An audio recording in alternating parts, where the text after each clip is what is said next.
जय हिंद दोस्तों, स्वागत है आप सभी का एक बार फिर से आपके अपने YouTube चैनल पर। दोस्तों तो आज हम आपके लिए लेके आए हैं स्प्लिट एसी के भागों के बारे में कि स्प्लिट एसी की जानकारी यानी स्प्लिट एसी की संपूर्ण जानकारी बिल्कुल बेसिक से बताएंगे, एकदम जीरो लेवल से। दोस्तों यदि आपको स्प्लिट एसी के बारे में कुछ नहीं पता है और उसकी सारे मैकेनिकल्स भागों के बारे में आज हम क्या करेंगे, आपको बताते हैं कि किसमें क्या होता है, कैसे क्या लगा होता है, कौन सा पार्ट किस तरह से कार्य करता है और किसका क्या काम है। तो आइए देखते हैं सबसे पहले कि हम क्या है, ये हमारे जो हमने एक डायग्राम बनाया है, ये हमारा क्या है डायग्राम जो है ये स्प्लिट एसी का डायग्राम है। इसमें क्या होता है, स्प्लिट एसी जो होती है हमारी दो भागों में बटी होती है, एक होता है इंडोर, दूसरा होता है आउटडोर। ठीक है, एक होता है इंडोर, दूसरा होता है आउटडोर। इंडोर जो होता है ये हमारा क्या होता है, हमारे कमरे के अंदर लगा होता है, और आउटडोर जो होता है दोस्तों ये हमारा घर के बाहर लगाया जाता है। ठीक है, तो ये हमारे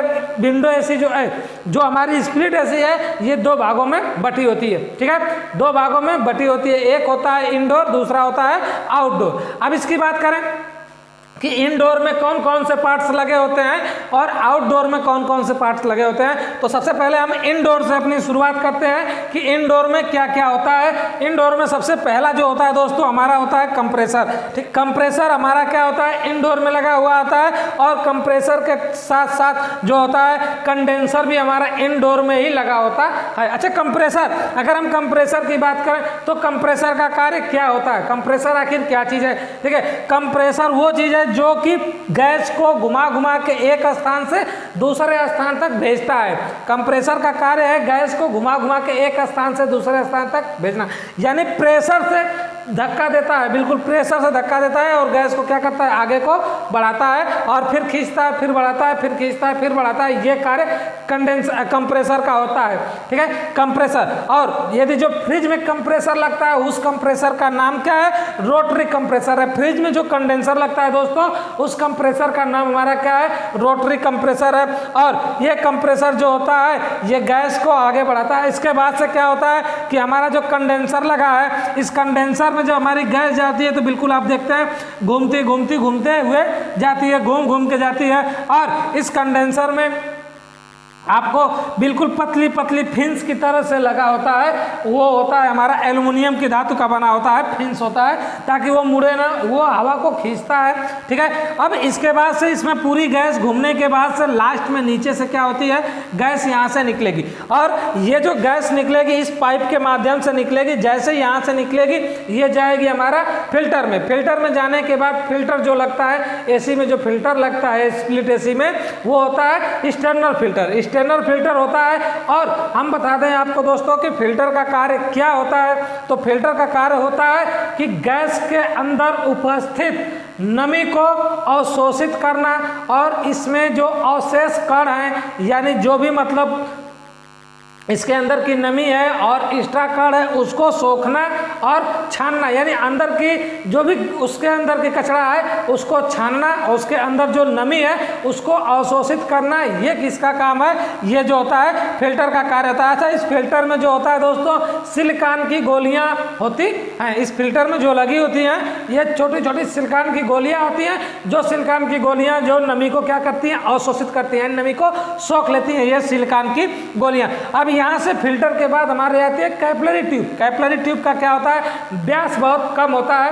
कैपिलरी ट्यूब का व्यास कम होता है और इसको इसलिए लगाया जाता है कि हाई प्रेशर को लो प्रेशर में बदलना कार्य जो होता है कैपिलरी ट्यूब का होता है। क्योंकि अभी देखिए आप यहाँ से इतनी मोटी पाइप लेके जाइए और आगे आगे इसी पाइप को पतली कर दीजिए, तो जो पानी यहाँ से ज़्यादा जा रहा होगा वो पानी अब यहाँ से कम होके और तेज प्रेशर के साथ, यानी हाई प्रेशर को लो प्रेशर में बदलने का कार्य जो करती है वो करती है दोस्तों हमारी कौन, कैपिलरी ट्यूब। ठीक है, वो करती है कैपिलरी ट्यूब। अब कैपिलरी ट्यूब के बाद जैसे ही हम आगे जाते हैं तो यहाँ पे हमारा एक होता है डिस्चार्ज वाल्व लगा होता है। उस वाल्व में को हम क्या करते हैं कि इस वाल्व के साथ साथ हमारी पाइप जुड़ी होती है और यहीं पे हमारी जो पाइप होती है डिस्चार्ज लाइन यहीं से होती है।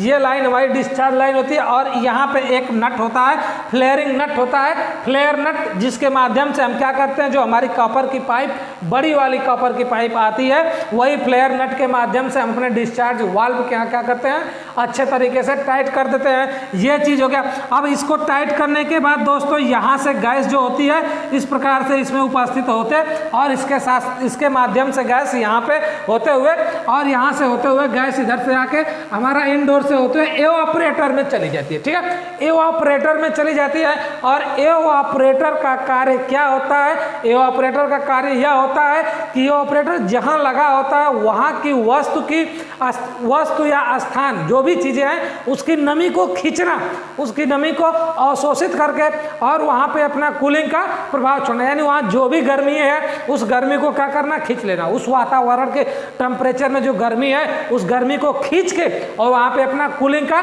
प्रभाव छोड़ना, ये कार्य होता है एवापोरेटर का। ठीक है, एवापोरेटर का ये कार्य होता है कि उसके अंदर जो भी गर्मी है उस कमरे, मान लीजिए इस कमरे में लगी हुई है तो कमरे के अंदर जितनी गर्मी है इसकी गर्मी को खींचना और यहाँ पे कूलिंग का प्रभाव छोड़ना किसका कार्य होता है, एवापोरेटर का कार्य होता है। ठीक है, इस एवापोरेटर में जो होता है एक हमारी ग्रिल लगी होती है, ग्रिल हमेशा ऊपर नीचे होती रहती है और ग्रिल को ऊपर नीचे होने का कारण है कि ये हवा की दिशा को परिवर्तित करता है। और ग्रिल के साथ साथ इसमें एक हमारा ब्लोअर फैन लगा होता है जो कि आप ये देख सकते हैं, ये हमारा ब्लोअर फैन है और इसमें एक मोटर लगा होता है जो कि इस ब्लोअर फैन को चलाता है। इसमें एक मोटर लगा होता है जो कि ब्लोअर फैन को चलाता है। ये मोटर हमारा जो है 220 वोल्ट की एसी सप्लाई से अपना चलता है। अब इसके बाद से क्या होता है, इसमें एक डिस्प्ले लगी होती है।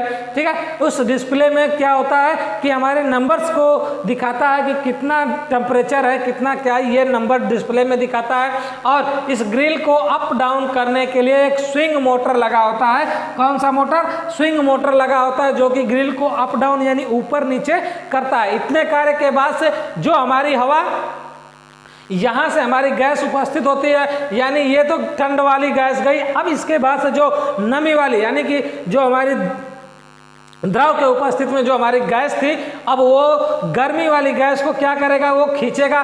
जब खींचेगा तो इस सक्शन लाइन से क्या करेगा, खींच के लाएगा। ठीक है, अब यहाँ से लाने के बाद ये क्या करता है, देखिए यहाँ पर भी बिल्कुल क्या होता है, एक फ्लेयरिंग नट लगा होता है और यहाँ पर भी फ्लेयरिंग नट लगा होता है जिसके माध्यम से ये दोनों जुटे होते हैं और इसके बाद से इधर से खींच के ये लाता है सक्शन पाइप में। ठीक है, सक्शन पाइप से होते हुए ये गैस फिर वापस आता है। कुछ इसमें द्रव के रूप में होता है, कुछ भाप के रूप में बदल जाता है, कुछ द्रव के रूप में होती है, कुछ भाप के रूप में। क्यों, क्योंकि ये उस वातावरण की गर्मी को खींच के ला रहा है ना, तो गर्मी जो है वो कुछ द्रव के रूप में रहेगी, कुछ भाप के रूप में यहाँ से हमारी आएगी इस सक्शन लाइन के वाल्व में।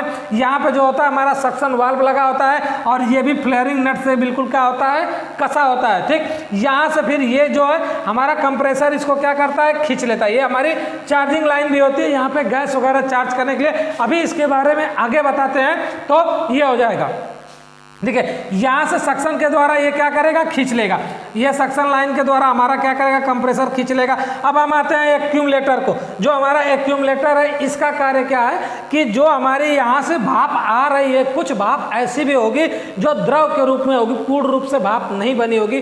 तो जो पूर्ण रूप से भाप नहीं बनी होगी, जो द्रव के रूप में उपस्थित होगी, उसी को, उस द्रव को ये भाप बनाने के लिए एक्यूमुलेटर लगाया गया है। इस एक्यूमुलेटर जो होता है उस द्रव को भाप के रूप में तब्दील करके फिर कंप्रेसर के अंदर एंट्री करा देगा और उसके बाद से कंप्रेसर यही प्रक्रिया फिर दोबारा करेगा, गैस को यहाँ से भेजेगा और गैस घूमते घूमते घूमते घूमते फिर फिल्टर से होती हुई ऑपरेटर को होती, यानी ये सिस्टम कंटिन्यू चलता रहेगा दोस्तों।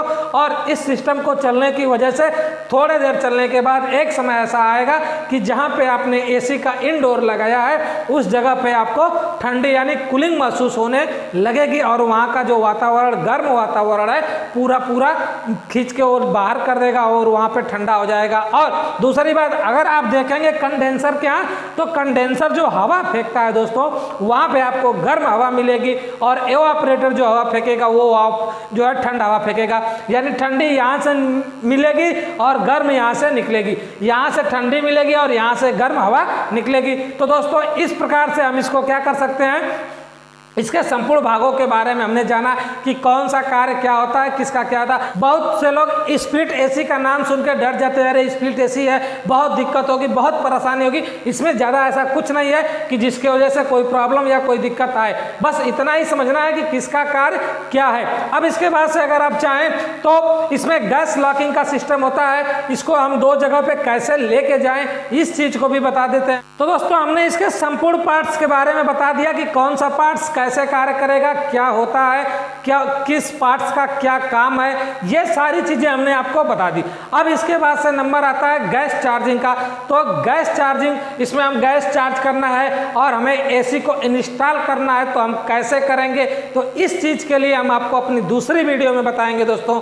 और यदि वीडियो अच्छी लगी हो तो वीडियो को लाइक करें, सब्सक्राइब करें और दोस्तों तक शेयर करें। वीडियो को अंत तक देखने के लिए दोस्तों आप सबका बहुत बहुत धन्यवाद। अब मिलते हैं अगली वीडियो में, तब तक के लिए जय हिंद दोस्तों।